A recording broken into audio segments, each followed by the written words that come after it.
Scooty ছাড়া অটোতে বেরোলাম অনেক দিন পর। রাস্তাটা চিনতে পারলেই পুরস্কার। না, নেই। এই এসকালেটারটা প্রতিদিনই প্রায় বন্ধ থাকে। আজকে খোলা পেয়ে এটায় করে স্টেশনে উঠলাম। দূর থেকে দেখো ট্রেন আসছে।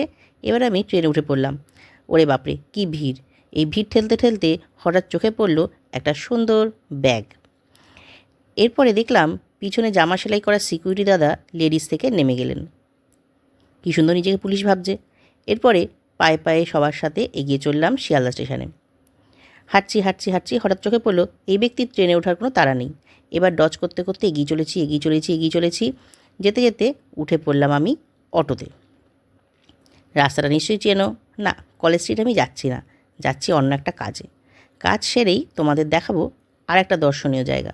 সেটা হলো ঠনঠনিয়া কালীবাড়ি। এই যে কালীবাড়ি দেখাচ্ছি, আর এরপরে দেখাবো কালী ঠাকুরের মুখ। সবাই নমস্কার করে নাও। এবারে হাঁটতে হাঁটতে এগিয়ে চলেছি। হঠাৎ চোখে পড়লো সুন্দর একটা বাড়ি। জুম করে দেখলাম লেখা আছে ঠনঠনিয়া রাজবাড়ি। আবার জুম আউট করে দেখিয়ে দিলাম।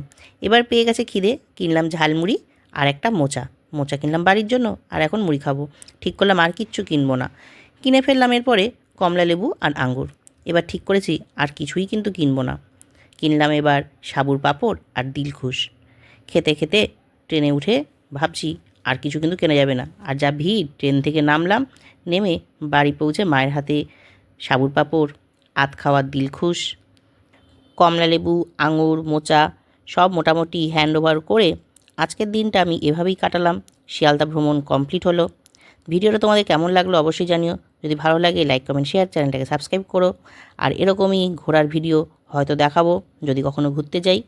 আর বলতে পারছি না কবে দেখাবো, কিন্তু দেখাবো যদি তোমাদের ভালো লাগে। তো চলো আজকে আমাদের ভিডিওটা শেষ করছি। টাটা। মোচা পেতে হেব্বি খুশি হয়ে গেছে।